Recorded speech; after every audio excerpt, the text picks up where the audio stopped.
Good morning, ladies and gentlemen. Welcome to the program agenda. I'm your host, Cito Beltran. On this 25th of October, 2022, Tuesday, hindi ko na kailangan tingnan yung kalendaryo ko because today, my wife returns from a 2-month absence in the Netherlands. Okay, so happy si Cito mamaya. Okay, welcome to the program. Thank you for being subscribers of Cignal TV, for being viewers of One News, especially those who catch us on Facebook and YouTube dahil effort po kayo. And if you have the Cignal Play app, you can also watch us via the Cignal Play app. Today, we start our day with a very nice daily starter. Remember this as you go through the day. Okay, it goes. Be stronger than your excuses. Okay, be stronger than your excuses because some people, mas malakas pa yung excuse sa buhay kesa yung pagsisikap sa buhay. Okay? And let's now go to the front page of the Philippine Star for a quick review of what's been happening all over the country. And we begin with the headline, Bantag among 160 persons of interest. Baka sabihin nyo, ano ka mo, Cito? 160 persons of interest, pati na yung former Bilibid Prison Director General Bantag. Yes, that is according to the DOJ and the NBI and the PNP because they are now investigating all people who were criticized, attacked, or commented on by radio commentator Percy Lapid, who was assassinated or murdered recently. And at the top of the front page, COVID positivity rate in 7 provinces at high levels. Please be careful because in some areas, they doubled. In some areas, they went up by as much as 5 to 10%. So it is clear that COVID cases are once again on the rise, especially for those of you who are going to go to the cemeteries. Punta na lang po kayong maaga. Go on the 29, 30, 31. Please do not swarm or do not join the swarm on November 1 because baka ang pagkalagyan nyo hospital. Okay. And below the header, we have ex-PNP chiefs, DOH posting question. Member of the Health Alliance and Health Workers Community have challenged the appointment of former PNP Chief Camilo Cascolan as Undersecretary of the DOH. And one helicopter for 1.9 billion down payment. In case you're wondering, during the Duterte administration, they were supposed to order 16 heavy lift units of helicopters. But because of the Ukraine-Russia war and because the United States and NATO imposed a joint sanction on Russia, and anyone doing business with Russia, the Philippines decided, teka, mabuti nang wag nang ituloy ang deal na yan, baka pati tayo mapag-initan. But as a result, we had actually put 1.9 billion peso down payment. And it was suggested by a congressman, House Minority Leader Marcelino Libanan, na palitan na lang yung 1.9 billion na nilagay natin or that we place it down as down payment in exchange for one heavy lift Russian helicopter and spare parts. Okay, now, continuing with the Percy Lapid case, a second autopsy set on dead middleman. Okay, as you may recall, one of the middlemen in the Percy Lapid contract killing was died, not naman was killed, but died at the New Bilibid prison. And a first autopsy was reportedly done, but that is highly in question. And now a second autopsy is supposed to happen, to be conducted by forensic pathologist Dr. Raquel Fortun para magkaalaman. The center photo of the Philippine Star today is a photo of the confessed gunman Joel Escorial, who attended yesterday the preliminary hearing on the contract killing of Percy Lapid. Below that, we have the story of SRP, in effect for candles, none for flowers according to the DTI. Meron pong standard price set for candles. Yung po yung sinasabing standard retail price. Hindi pala yan suggested retail price. Standard retail price. And yung mga magbebenta ng kandila, ingat-ingat, baka kayo ay mapagmultahan pag na-overprice kayo.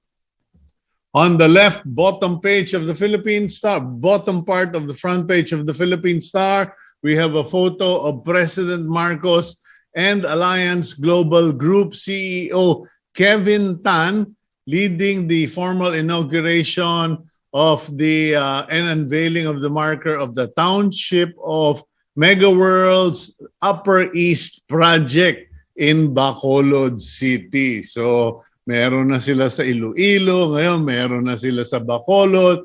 Things are looking up in that part of the Visayas. Meanwhile, Paeng enters, scene developing into typhoon. Low pressure area is expected to develop into a typhoon in the next few days. Either tatama sa northern Luzon or tatama sa eastern Visayas area if it actually hits landfall. Last but not the least, we have a photo of a damaged Korean airline A330 Airbus that landed in Mactan Airport during heavy rainfall the other night, and it overshot the runway, and the plane was a total loss, although all 173 passengers and crew were safe. So thank you, Lord. No one got hurt, or at least no one died. Okay, today we are going to carry on to our next part of the program. Let me just check. I think we are scheduled. Okay, here we go. We will now go to the interview part of the program. Very recently po, mga kaibigan, I was asked to host an event of the DOH on generic medicine, but that's not our topic, okay?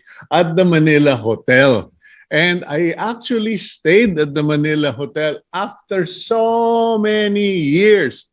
And I was so impressed. Everything looked so first class. The room I stayed in was so nice. I actually enjoyed my stay. The dining area was nice. And sabi ko, kilala ko yung boss dito if I remember. And by sheer coincidence, the boss was standing no further than 10 meters by the dining area, one of the dining areas. And I recollected the gentleman's past, very colorful life. So I said to Team Agenda, pakihanap nyo nga yung boss ng Manila Hotel and let's reminisce with him because he has such a colorful career both in the private and in public office. So let's go to our guest for today. Someone I hope all of you will take lessons from. Roll the Betamax, Gabi. Attorney Joey Lina is the president of the Manila Hotel. Prior to this, Lina is a longtime public servant serving as a senator for 2 terms. He also served as DILG secretary under former President Gloria Macapagal Arroyo. Lina was also governor of the province of Laguna. Sir Joey, good morning to you. Good morning, Cito. This is a treat that you're doing to me. It flashed into my mind before we started this interview. The earliest interview you conducted with me as your subject in that studio along España Extension. There was a studio there. Yeah, there was a radio station there. Yes. And you were one of my first guests when I first did radio. Yeah. So, buti ka pa, natatandaan mo. I remember that. Huh? You see, it's still fresh in my mind. And it nag-flashback yan. Sito, before this interview. And I'm so happy that we are again in touch with each other. We have many concerns that we share, the same passion. I could see it in your writings, the same passion for good governance, for clean government, for a better future for our country. So I think we will have a very fruitful discussion or exchange of ideas. Hindi naman ito interview eh. Talaga Kwentuhan. ito. Kwentuhan na ito, exchange of ideas. Yes, sir. First of all, siguro pag-usapan natin, you've had multiple careers, multiple jobs, and none of them smaller than the other. Some people will say, ay, meron pa bang sisikat sa senador? Some people will say, meron pa bang tataas sa cabinet member? But then when you become president of the most historical hotel in the country and actually lead its gusto ko lang sabing redemption eh. Hindi ko na masabing resurrection of the Manila Hotel. I mean, I stayed at the Manila Hotel where I last saw you a few weeks ago. And, I take my hat off to you and your staff and the people of Manila Hotel because it has really changed. It is back to its old glory. Well, thank you very much for that observation. We really are doing our very best to preserve, maintain this national heritage hotel.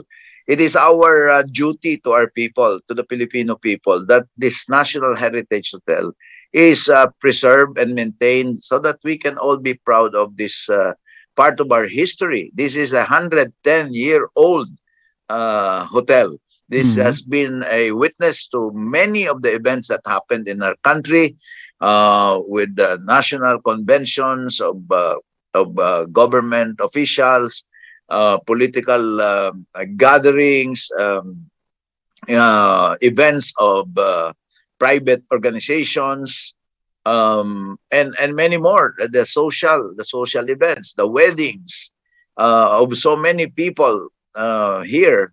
And we are very, very lucky to have hosted, say, the Prince of the Prince of UK, the Princess, the Kings and Queens of Spain, former presidents of the United States and other countries, international artists like Liza Minnelli, and even Mr. Jackson, and many more. And so it is. We impose it upon ourselves to make sure that we put our best foot forward in seeing to it that our guests are satisfied with the service. They have pleasant experience here at the Manila Hotel, whether as room guests or participating in an event being held here at the Manila Hotel. There are many problems, though, trials, challenges, especially during the pandemic.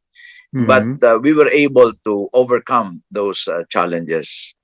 Okay, what sort you've as I mentioned, you become senator, DILG secretary, and many other things. How different is it working in a hotel, in a private corporation, versus all of the public positions you've had or you've handled?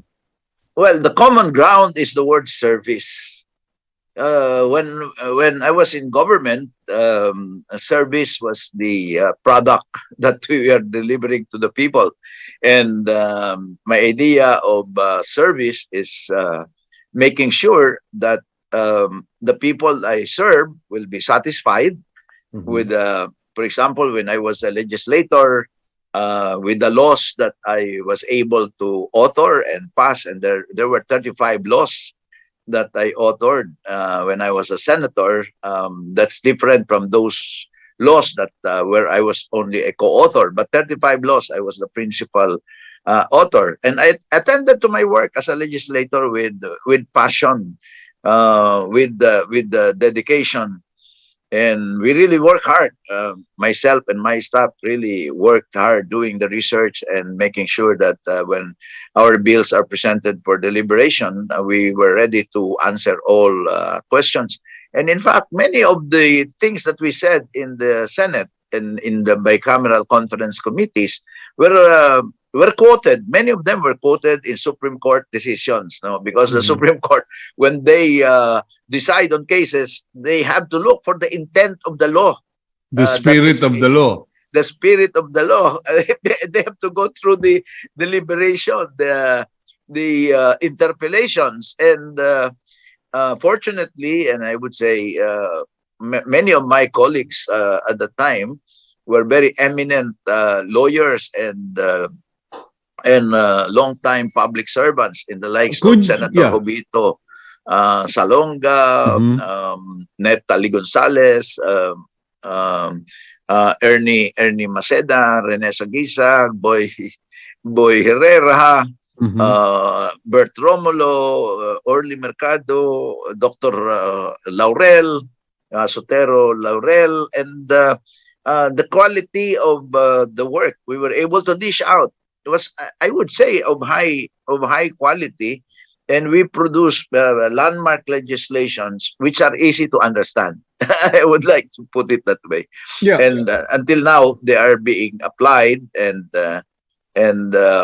people are benefiting from those laws. For example, Cito, many do not know that mandatory membership in Pag-ibig, mandatory membership. Before, it was optional.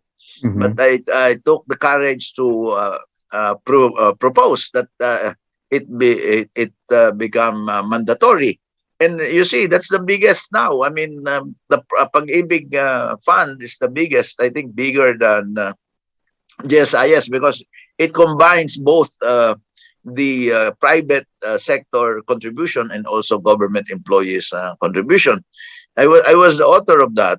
What was your driving motivation, or because when I look at your laws that you wrote, some people might say you have a socialist orientation. Some people would say you were pro-poor, anti-rich. What were your motivations in crafting those laws? I have a favorite line in Tagalog, Cito. Kung saan ako, kung anong aking pinanggalingan, ay doon ako makakarating sa aking patutunguhan. Kung saan ka nanggaling, yun ang iyong basihan ng patutunguhan. I was a human rights lawyer before entering government. And before becoming a human rights lawyer, I was very active in pro-poor programs, like working with the squatters, working with the fishermen, working with the farmers, working with the drivers in their. Did you go to school in UP? UP for my College of Law, and UST for my preparatory So you're course. a byproduct of the first quarter storm, yung Yeah, mga yes, yes. leftist movements. Very, very, very much, Cito. Talagang I was very deep into the into the struggle for freedom Kasama kayo and doon sa Diliman democracy. Commune na pinaligiran ng mga Metrocom at Yeah. tinirgas ang buong UP Diliman. I was part of that period of history, yes. But I was working then with the drivers because the real issue that started it all was the drivers' demand to lower the price of fuel by 2 centavos. I mean that and we had a 7-day. I mean, we helped the drivers in their strike for 7 days, and towards the end of that, the UP community, in support of the drivers, states that Diliman commune. But it's all connected first with the drivers' struggle to lower the price of oil. And I was very much in the thick of that. Because that was the time when there was a fuel crisis, Middle East fuel crisis. There were gas rationing. Hindi pa nga masyadong uso ang diesel noon. Puro gasolina. And may mga ration cards pa tayo, etc. So, nagkaroon ng 7-day protest and then it migrated to Diliman and became an issue of academic freedom because the military wanted to enter UP. That's correct. That's correct. That's correct. But there is a the UP community and the drivers were also we were in touch. We were in touch. So everyone was also aiming at the same goal, and those were the years. Not only the Diliman. But were you of a poor lineage, or paano ko ba sasabihin? Galing ka ba sa buhay mahirap? Kasi alam ko yung mga Lina may kaya. Bert Lina, billionaire. Joey Lina, senator, president ng Manila Hotel. Cito, I come from a family of 12 children, and my father was an elementary school teacher. He died as an elementary school teacher. He was only 61 years old, and my mother was a house manager and doing a little buy and sell here in our barrio in Masapang, Victoria, Laguna, where many of us grew up. So I did not come from a family with children having a silver spoon in their mouth, if that is what you're referring to. Yes. We struggled. We struggled when I was born, and when I studied in elementary. Wala pang kuryente nun, Cito. I mean, we used the gasera yung kinki. To study. Had to walk a kilometer going to school and 1 kilometer going back to school. And it's a barrio school in Masapang. It's a small barrio in Victoria, Laguna. And my grandparents brought me to Tondo after graduating from elementary. Because by that time, 3 of us would be in high school, and we had to go to Pila, another town, next town to Victoria. And so my grandparents thought that to save on expense, then they have a house in Tondo, in Gagalangin, which is very near the school. And so, and the first public high school, free public high school, was in Manila during that time. And so we took advantage. My grandparents took advantage of the free high school education. So I was brought to Tondo, and from then on I studied and went to UST. Unfortunately, I lost my scholarship in UST because of those days of activism.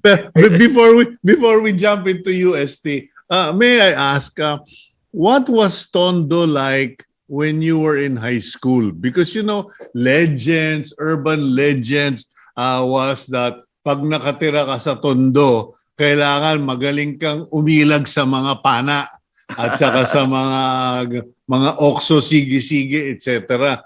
Was Tondo really a rough town, a violent barrio or district in your time and day? Well, in the place where my grandparents built or had their house, the situation is not as bad as in other parts of Tondo. Gagalangin is the more cultural, I would say, lower middle class area. But in the areas near the pier, the pier like Velasquez, Pitonggatang, Isla Puting Bato. Isla Puting Bato, Strip Zero, Barrio Magsaysay. The situation was different. But I would also go to Barrio Magsaysay during my activist days, Isla Puting Bato, because we were helping the people living in the squatter areas. But in Gagalangin, what I remember, yes, there were some troubles. I saw some of them. People with tattoo fighting each other, running after one another. But there were very few incidents like that. But what I remember was that Gagalangin, that part where we stayed, and we're still there. The flood, when the high tide was the one in place, then the place was inundated. There would be flood, and we could still see the water lilies in some areas of Gagalangin. So that's the area where I okay. stayed. Yeah. Let's go. You're referring to Bert, huh? In fairness to Bert, Bert is a self-made businessman. He did not inherit from anybody. He built his business on his own, using his own talent. And all of us, 12 children, we struggled. We helped one another. We help one another. After one has graduated and has found job, and he or she would assist the one following him or her. So that's the kind of life we had. But almost all of us, I would say, have graduated and have found stable job or business. So that's what we are. Okay, Sen, we'll go for a quick break, and when we return, I'll pick it up from you getting kicked out of UST. No. Almost joke only. We'll go for a quick break. We'll be right back here on Agenda.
Welcome back to the program Agenda. With us this morning is the respected legislator, media person, and former Cabinet Secretary Joey Lina. Sir Joey, I was making jokes about you and your experience in UST. Hindi ka naman na-kick out pero muntik na.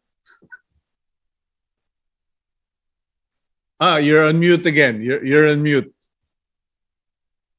This was what happened, Cito. So, Okay. my parents and the entire clan did not want me to go to UP.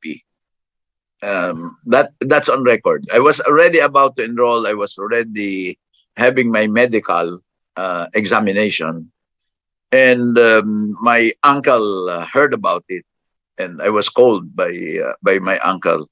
You know, naman the uncle, the oldest in the family, has a big say. The patron. When the nephews, the nieces would go to school.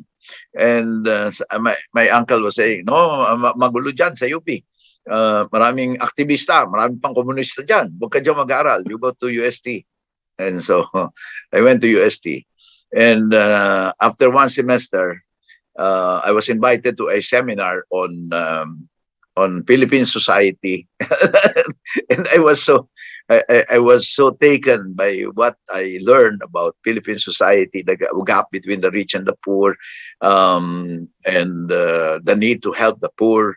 You see, I'm studying at a Christian school. I mean, the University of Santo Tomas.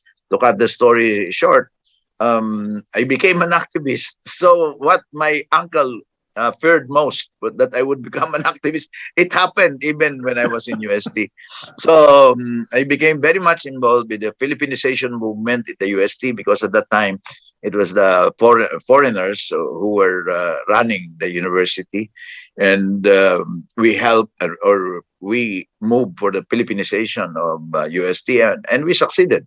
And the first Filipino rector, Father Legazpi, who already passed away. And we got involved with the farmers. I got in,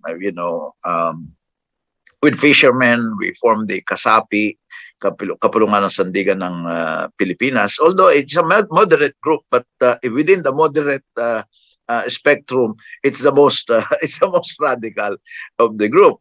And I was going around the country and in many places, giving lectures, even if I was still a student. Giving seminars. I was very active. And so I was in and out of school. I lost my scholarship, as I said. And I changed course when martial law was declared in 1972 from philosophy to economics. And so I was delayed for 3 years in my undergrad course.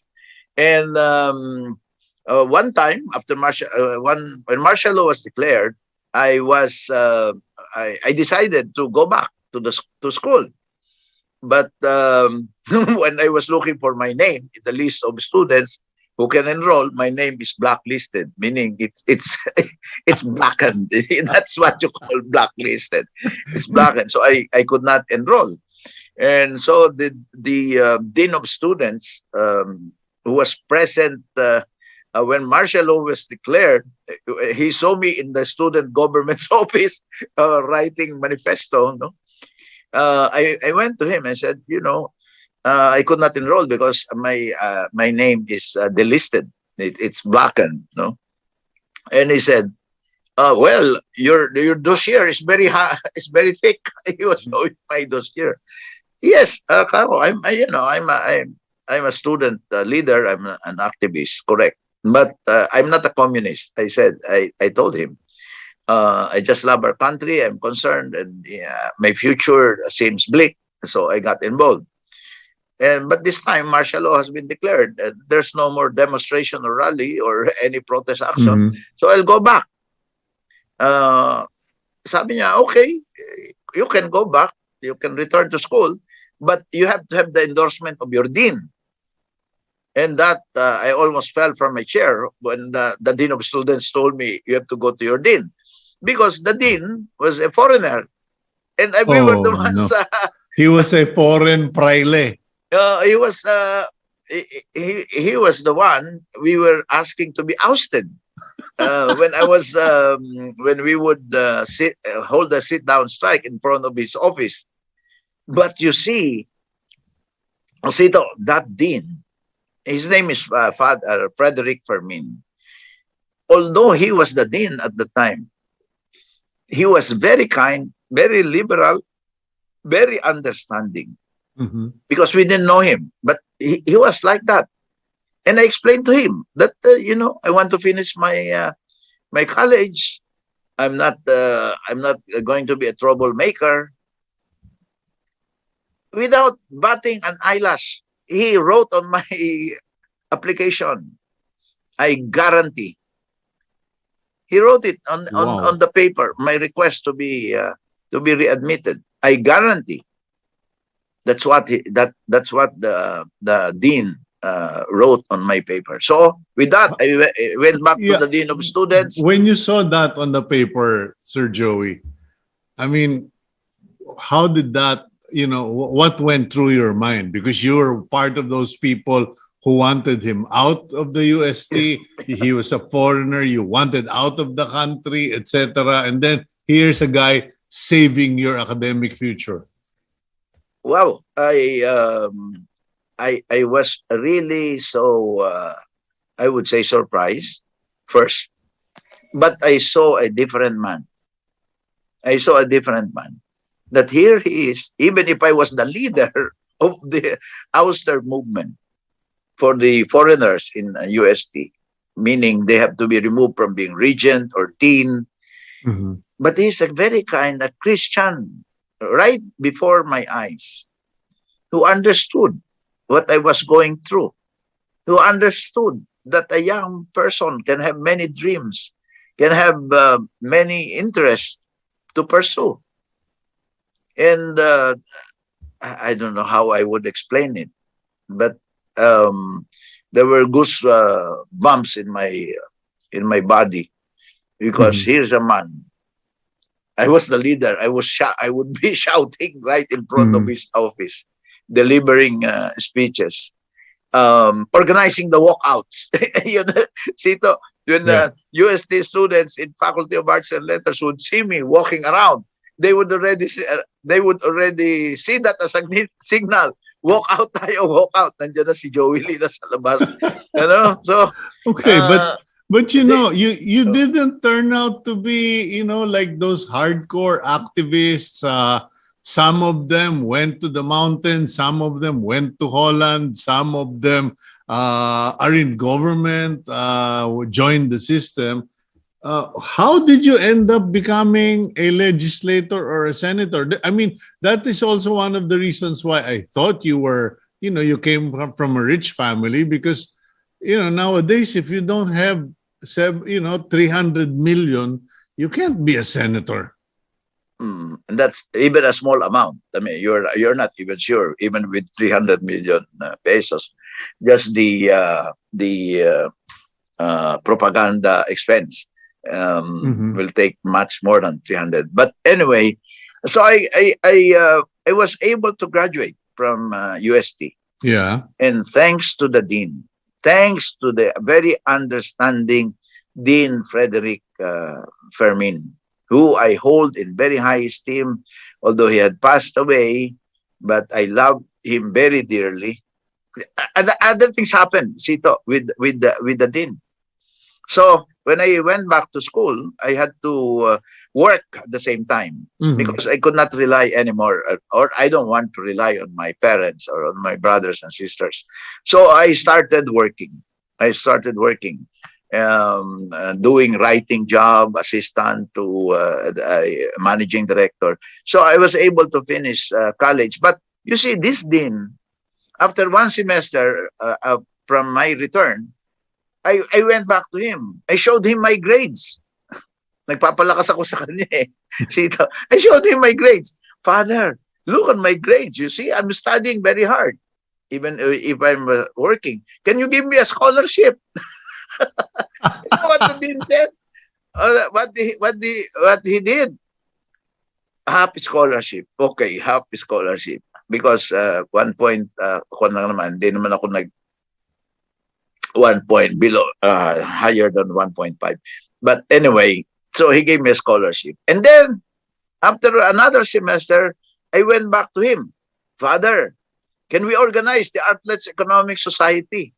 Because at that time, the organizations were, but before, when martial law was declared, the student organizations were all suspended. So I went back to him, Father, can we organize the Artlets Economic Society? Well, we will not demonstrate. We will no nothing of that. But we will hold activities that are academic or quiz contest, tulong sa mga mahihirap, and all that. And we had seminars, so it helped. So you see the kind of the dean that we had, even if we disagree with the foreigners running the university, but the kind of man that the man right before me when I was approaching him was a different person. He is really, and so with the other foreigners I met later on when I was already in government, and they would kid me, "Ko naman, you were the leader of the demonstration." Father, and those were the times that they understood. They understood. Okay, so all of that background, because sorry, Sir Joey, I only have a 1 hour show, so we're going to need a 1 month show with Joey Lina. But moving forward, you became a senator. Yeah. And what happened to you after political life? Because, you know, many of your friends have just recently entered into that realm.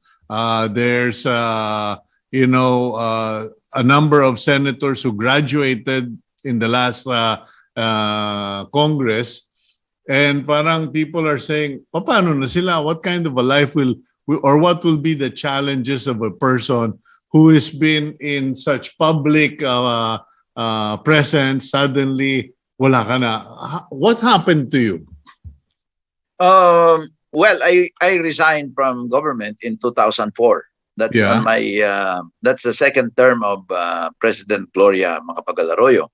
I was her cabinet secretary. I was the DILG secretary during her first term, during the unexpired term of President Erap. No, so I resigned, and because I have to take care of my family, and that's the official and the reason why I had to leave.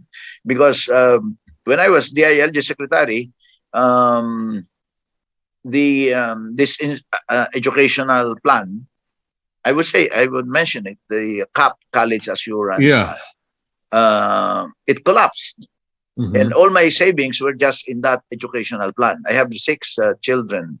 I have no business. I have no all the things I did was being in government. For How did you manage that, having a family of 6 children, and we didn't even know about that? You kept, you know, your personal affairs so private that people weren't even sure na may pamilya ka, kung ilan ang anak mo.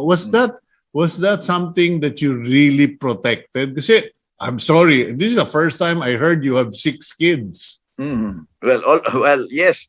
I would say they followed us. I mean, our children followed us. We're low key. I mean, except that I'm in the public. I was in the limelight in public service. But my children would not be going to class in BMW or anything of that. They're lucky. They would not even mention that they are my children. They don't want to, you know. That is how you brought them up. Oh, yeah, they're humble. They're lucky. Although they perform very well also in class, their classmates would not know that. Their father was the former senator or secretary of the DILG until they are asked. They're not going around parang carrying their weight. And so, but we did manage. Where I lived, Cito, in 1983, in a townhouse in Xavierville. That's where I still live. So people don't believe I live in a townhouse. No? And so when that educational plan collapsed, I said to myself, all my savings are there. I mean, for my children, it would be a problem for me. So I decided to leave government. And I was ready. I set up my consulting office and had it inaugurated. And during the inauguration, most of the cabinet members, my colleagues, came to to give me support. No, Mhm. but after wala pang 2 months, the owner of Manila Hotel, Don Emilio Yap, called me, and we had lunch, and to my greatest surprise, after the lunch, I asked him, "What can I do for you, Don Emilio?" And he said, cryptically, or I could not understand it immediately. The president of Manila Hotel is resigning, so you will be good for Manila Hotel, and Manila Hotel will be good for you. Those were his exact words. And Okay. we had 3 meetings, 3 meetings before, because I immediately said, I don't know anything about hotel, Don Emilio. My forte is government service. Mhm. So the things I know about hotel is you go there, you eat, and you sleep if you want to stay. But that's all I know about hotel. I don't know Mhm. hotel operations. I mean, it's alien to me. And so I begged for time. We Filipinos are very polite. No, we don't immediately say no, and then shake hands and then part ways. So I was very polite to Don Emilio. I said, "Can I consult with my wife?" And then, okay, after 1 week, we met again. Don Emilio, indeed, I have no understanding of hotel business. Maybe you can look for another one. No, you can do it. You can do it. You mean DILG, your governor, your Metro Manila governor, your secretary. You manage more the people. The hotel is smaller. Yes, Don Emilio, but that's not my forte. But he was very insistent. Finally, I said, "Can I consult with my brother?" just, just Bert, because he's the businessman. I said, Yeah. he's the businessman. He has been helping me all this time also. I need to talk with him. And then my brother said, you know, a change of atmosphere for you may be better. Experience corporate life. And after 1 year, if you don't like it, then you say goodbye. And that was it. That convinced me to accept the job. And after, when I'm given a job, Cito, Hmm. this is what I am. Give me a job and I'll do it with passion. I'll do it 100%. I will attend to it. And after 3 months, I already understood what the hotel is all about. No, Mhm. I didn't have to cook. There's the chef. I didn't have to do the cleaning. There's a housekeeping. I don't have to manage the people. There is an HR. So, but what I did, understanding the function of each department, like what I did when I was appointed governor of Metro Manila, I just studied the law. I didn't have any experience running a government office. That's my first job, governor of Metro Manila. I replaced the former first lady of Metro Manila. And so I've been here 16 years. 16 years by October, last October 1, Sito. 16 Mhm. years na ako, and I managed 3 properties of the YAP group of companies. Manila Prince, I also manage it. And another one, UN residences. So nag-expand na. But the biggest operation is Manila Hotel. So what is the key? Well, I do things with passion. I do not leave any stone unturned. I anticipate. I use my people skill. I know how to get along with people, motivate people, inspire them, set example. Because if you set the example to them, your department heads will be infected with the enthusiasm. And so, even during the pandemic, we introduced a lot of innovations with the takeout business. Sito, we're the first five-star hotel. Others followed suit, but we were the first. Take out? Takeout. Wow, I have friends, I've interviewed so many people, and they were all complaining about the fact that during COVID-19 lockdowns, they missed all of the foods that they used to enjoy in the hotels. So you guys were the pioneers. If you Yes, can't come to us, we'll send the food to you. that's right. And there are events that we sent food. No catering, but packed food. Like in my Rotary Club of Makati Central, we had our anniversary. Alam mo, nagdi-deliver. Ay, nakabarong Tagalog pa. Nagdi-deliver. Yung uniform Manila Hotel. Nicely packed with a box, with a ribbon, with the wine, and all the food, no? So we pioneered that. Others followed. And during the pandemic, because there's no job, the service charge, there's no service charge. So we put up a scheme we call direct selling. We ask our people, you sell the takeout, we give you 10% commission. So Wow. they contacted their friends, their clients, so they were able to sell, and we sold a lot. But we did not forget our corporate social responsibility. Manila Hotel partnered with Rotary Club Makati Central. We distributed 30,000 meals to health frontline workers. Cito. 30,000 30,000. frontline Fully workers. documented with receipts and all that by the hospitals, basically in hospitals in Metro Manila. We sent food to them during the height of the pandemic, when we do not know what to do, but we that's part of our corporate social responsibility. So well, you didn't ask what happened after UST, so I went to UP. Well, no, I mean, we're way ahead of the game already because Yes, and then- we're down to our last 2 minute, 2 minutes. So I'm sorry about that, but it's always the case when I'm having conversation with you. Talagang hahaba ang usapan. But a quick tip from you or advice for those who are in the Senate, those who are leaving the Senate, young people out there who are watching us. Because we all go through life, different jobs at different times. What is one thing that kept you together and was the secret of your success? I maintain my vision for our country. I still am dreaming of a country where there is enough jobs for our people, high education, well-nourished children, equality, you call this, that the country that we can be proud of. Would So, you that take never die.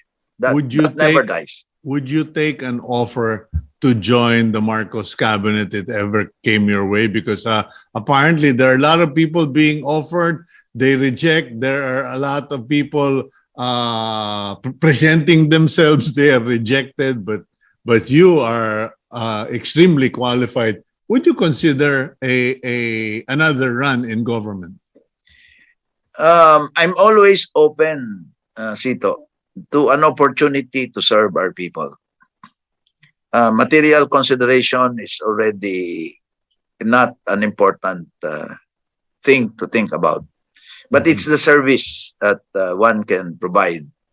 I have very rich experience in government and in the private sector. If the invitation is offered and I know the job, like the things that I've done in housing to even agriculture, because when you're a governor, you understand all of these facets of problems and programs that need to be done to solve the problem, like food security. When I was governor and I was the founder of ULAP, Union of Local Authorities of the Philippines, we had a contest among governors. We led it to, example lang, the one that can produce the biggest harvest of palay per hectare. Okay. Yun. So you will take the job if it's ever offered to you. So I'm looking forward to that, Senator Joey Lina, Secretary Joey Lina, whatever position you are offered. Thank you for joining us again this morning, and God bless you. God grant you good health. And please stay safe, sir. You too, Cito. It's a pleasure talking with you. And I hope this is not the last. Oh, definitely. I will be attending at your swearing-in ceremony. Thank you very much. Okay, Cito. Thank you very much. Thank Okay, you. that's God bless.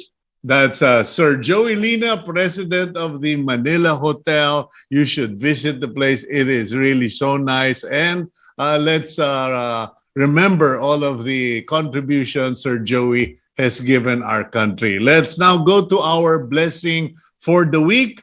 And it comes from the book of Deuteronomy, chapter 34, verse 9. And Joshua, the son of Nun, was full of the spirit of wisdom because Moses had laid his hands on him. This is a blessing for all of you, or an invitation for all of you to bless everyone in your life. Pray for them, bless them, and I pray that you yourself are blessed this day. Thank you for joining us here on Agenda. I'm Cito Beltran. Please keep it here on One News.